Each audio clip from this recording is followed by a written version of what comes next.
He dumped me at the airport right before our trip to Italy, said he needed space, and boarded the flight solo. 2 days later, I saw photos of him in Rome with my roommate. So I booked the next flight, not to win him back, but to ruin their vacation.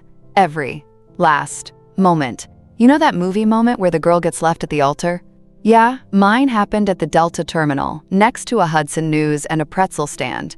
We were supposed to be going to Italy.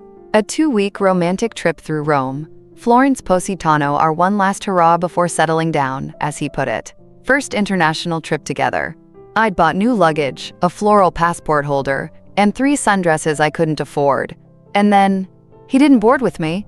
Let me back up. His name's Noah. We'd been together almost 3 years. We met at a mutual friend's ugly Christmas sweater party and ended up making out under a strand of blinking icicle lights. He was tall, annoyingly charming, the kind of guy who always had an opinion on wine, even though he mostly drank Miller Lite. We weren't perfect, but we were something. I helped him through a job layoff. He held me when my dad got sick. We talked about moving in together, maybe even getting a dog. So imagine me, buzzing with excitement, standing at the gate in my matching beige travel set, boarding passes in hand, and Noah turns to me and says, "I can't go. Not with you." I laughed. I actually laughed. I thought it was a bit. I waited for the punchline, but he just sighed, like this was all some burden, and said, "I need space." I booked my seat separately. I'm still going. I stood there frozen while he scanned his own boarding pass, gave me this sad little shrug, and walked down the jet bridge. I didn't cry. Not then. Not in front of the gate agent who looked like she wanted to punch him for me. I just stared at the departure screen, watching my future take off without me.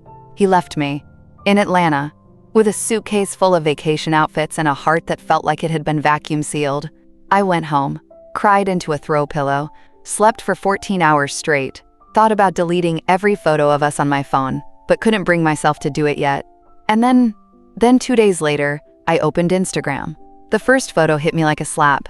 Noah at the Trevi Fountain, smiling, holding hands with a brunette in mirrored sunglasses. My roommate, Savannah. They'd tagged the hotel, posted stories. Roman holiday, when in Rome, soulmates. It took me 5 seconds to decide. I opened a new browser tab, booked a flight to Rome, packed the same suitcase. I didn't even tell anyone I was going. Not my mom. Not my friends. Definitely not Savannah, who was apparently too busy stealing my boyfriend and my gelato dreams to notice I'd gone radio silent in our apartment group chat. I just packed the essentials: passport, sunglasses, a black dress that made me feel dangerous, and flew out of Atlanta on a red eye with my AirPods in and my rage strapped to my chest like armor. I cried once on the flight, during the in-flight screening of Julia, which felt like emotional betrayal by Meryl Streep. But otherwise, I held it together.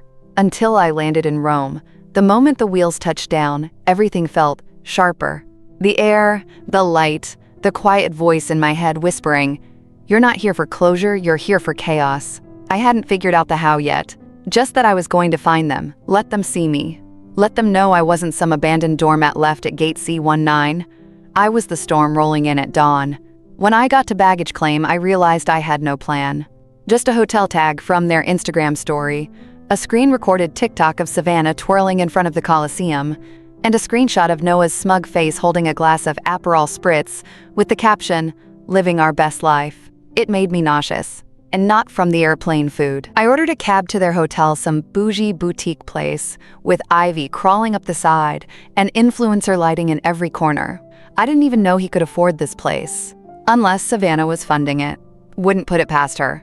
She always talked about manifesting abundance while Venmo requesting me for half a frozen pizza. The front desk clerk looked up when I walked in, all smiles and lilting Italian charm. "Buongiorno, signorina. Checking in?" "No," I smiled sweetly. "Just visiting friends." He nodded. "Room number?" I asked. "Is Noah Williams there?" Ugh, I felt disgusted even saying his name out loud. Clerk responded. "Yes, he was here just a moment ago with his girlfriend. 3rd floor, please." My blood turned to ice when I heard that. I walked toward the elevator like I owned the place and pressed the button to the 3rd floor. The moment those gold-trimmed doors closed, I exhaled so hard my sunglasses fogged up. My heart was pounding. Not from nerves, but from the adrenaline of knowing I was about to see them, face to face. Not just filtered through a selfie or a story, but real. The elevator chimed. 3rd floor. I turned the corner and froze. At the end of the hallway, standing barefoot in a hotel robe, holding a tray of espresso, was Noah. And the second he saw me, he dropped the tray. Glass shattered. Espresso splashed. His jaw actually fell open like a cartoon character. I didn't say a word. I didn't need to. Because Savannah's voice rang out from inside the room. "Babe, who was at the door?" And I smiled like a woman with nothing left to lose. I walked past Noah without breaking stride. He was still frozen in the hallway, eyes wide, espresso dripping down his bare ankle. I could feel the panic rolling off him like steam from a busted radiator. But me? I was calm.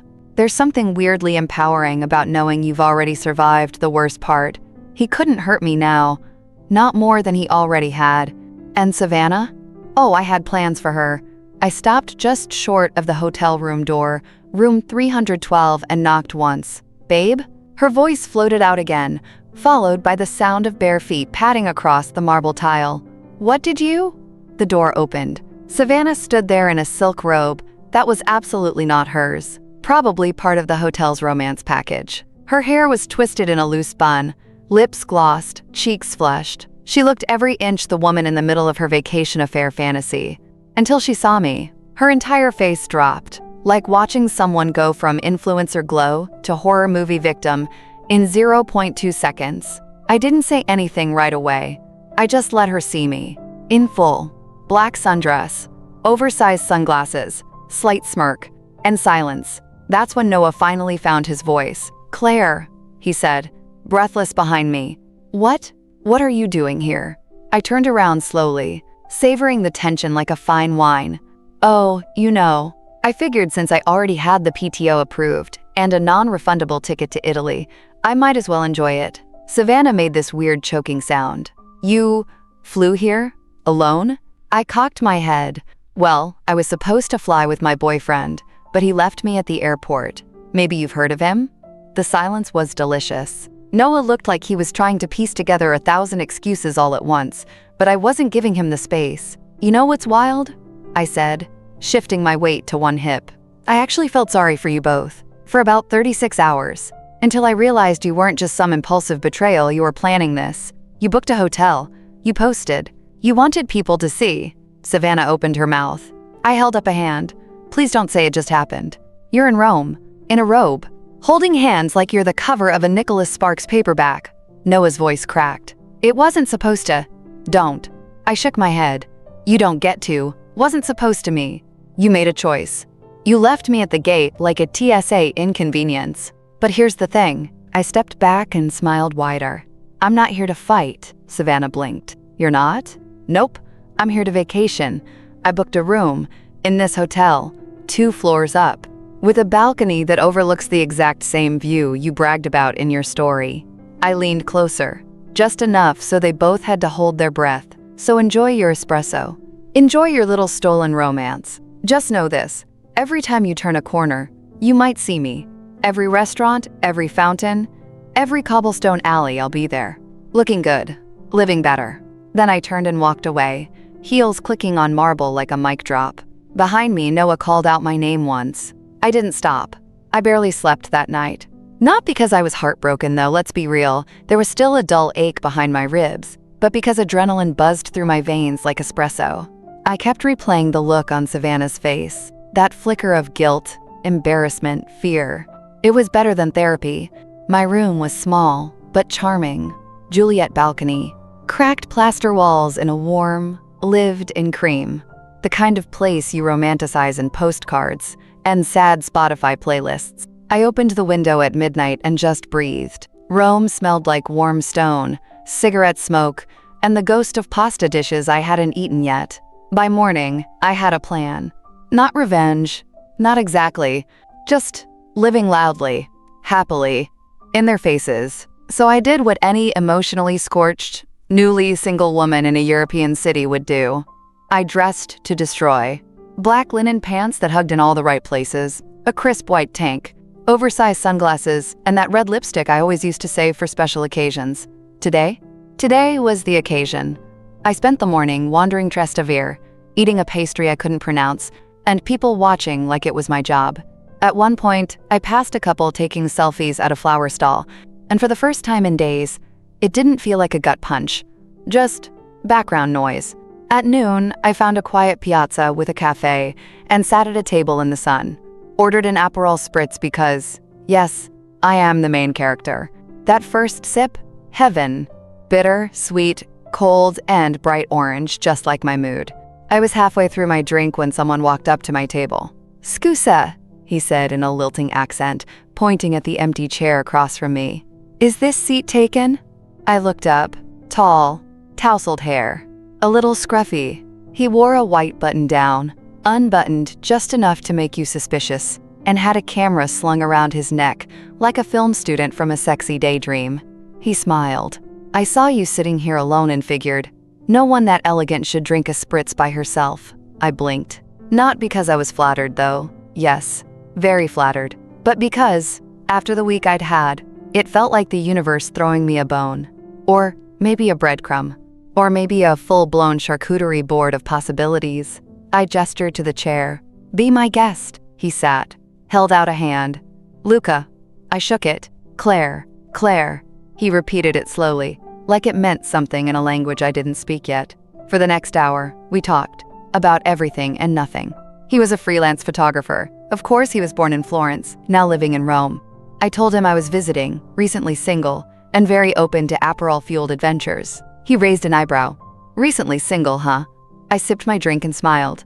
"Let's just say, Bamjads, my ex is also in Rome." Luca leaned in slightly. "Ah, is this a coincidence? Or a story?" Oh, I laughed. Definitely a story. He clinked his glass against mine. "Then let's make it a good one."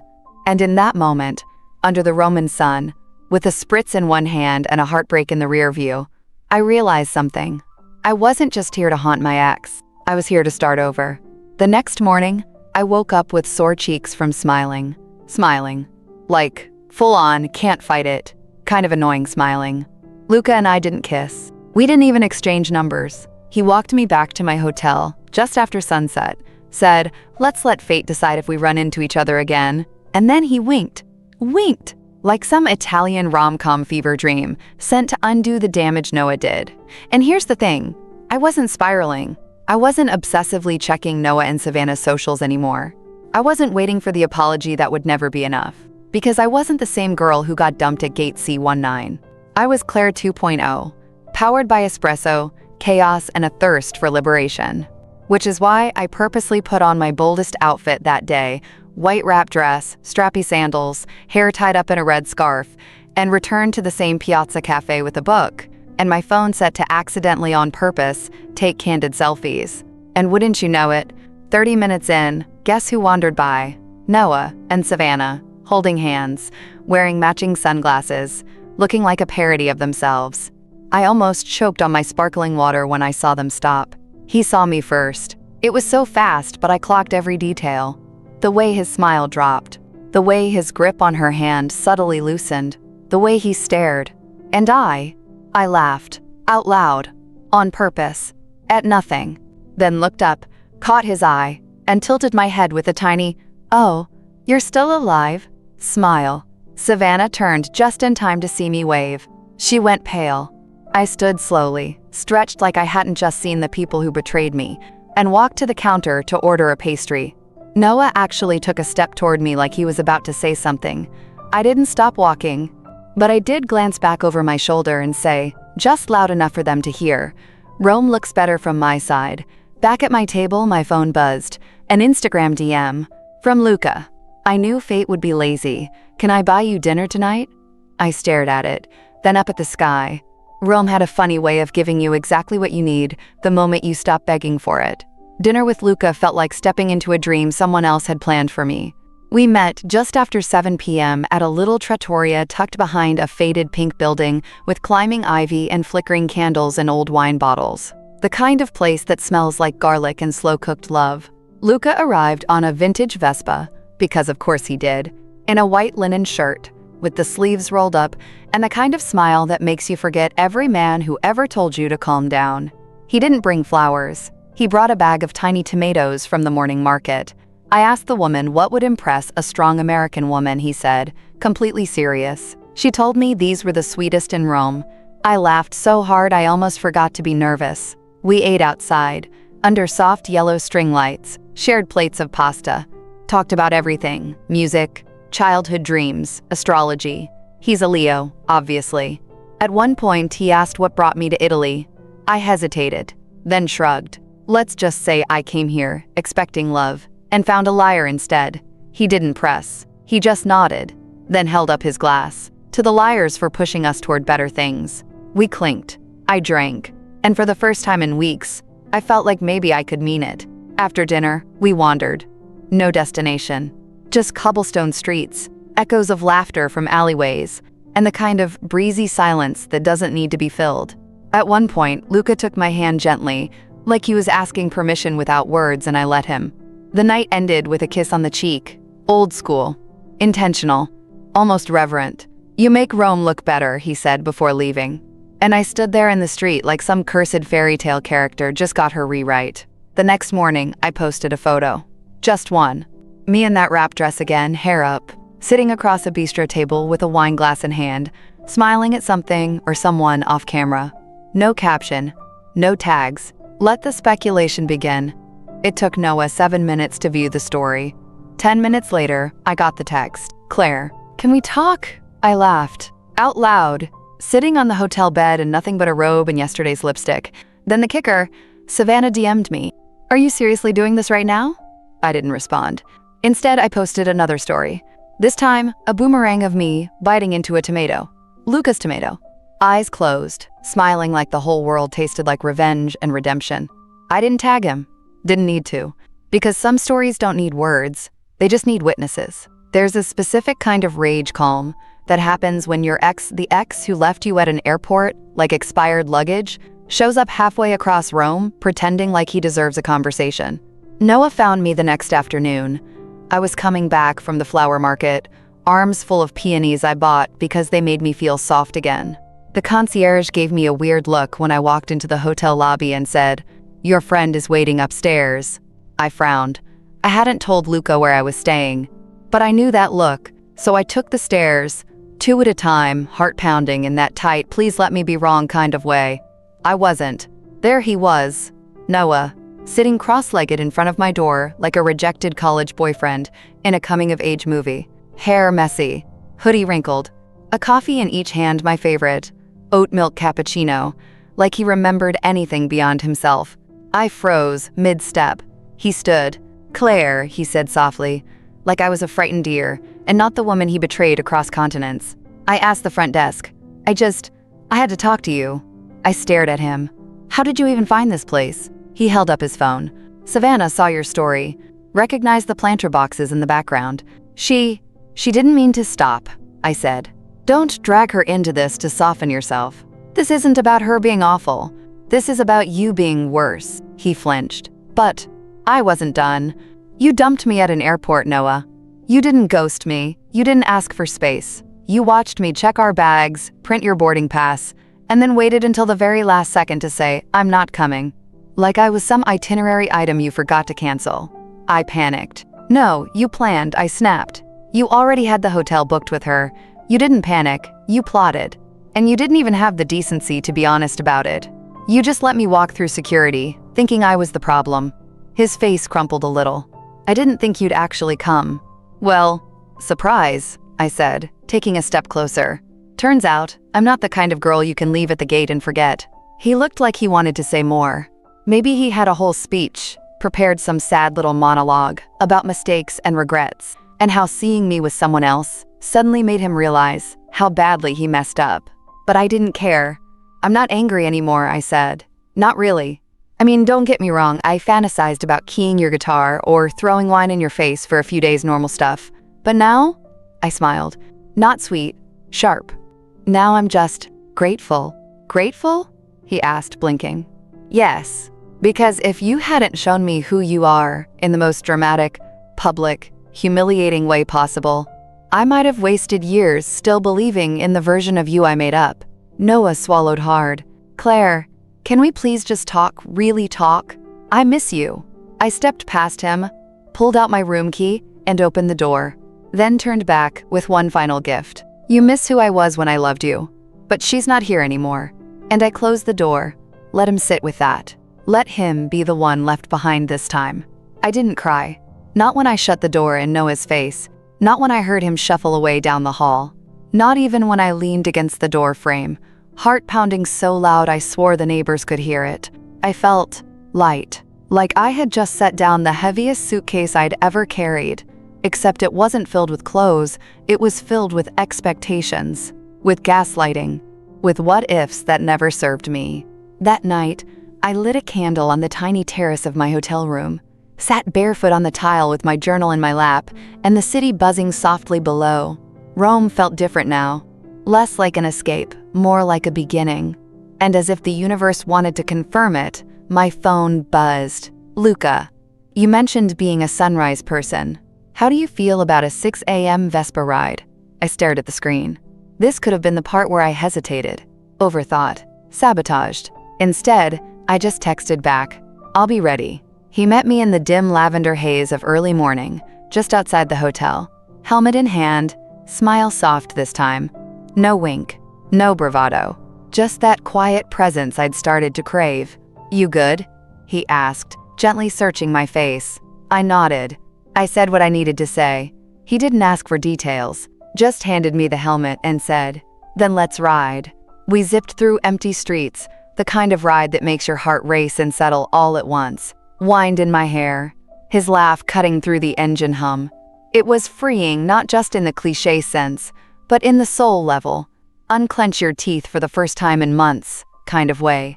He drove us up to Janiculum Hill. We parked, climbed a short set of stone steps, and sat on the ledge that looked out over the entire city. The sun was rising. Gold spilled across terracotta rooftops. Rome woke slowly, softly, like she knew we needed the quiet. And then, Luca pulled something from his pocket. A Polaroid photo. Us, from our first cafe meet. Me laughing. Him blurred in the corner, caught mid-smirk. I took this, he said, before I even asked your name. Something about the way you looked at your drink, like it held secrets. I stared at it, speechless. I don't want to be a rebound, he said gently. And I'm not trying to fix what someone else broke. But if you want something real, I'd like to see where this could go. I looked at him, really looked, and I saw 1,000 things I never got from Noah: patience, respect, presence. A man who didn't need me to shrink to fit beside him. I took the photo, slipped it into my journal and whispered, let's write our own story. Because maybe the best kind of revenge isn't ruining someone else's vacation. Maybe it's reclaiming your own.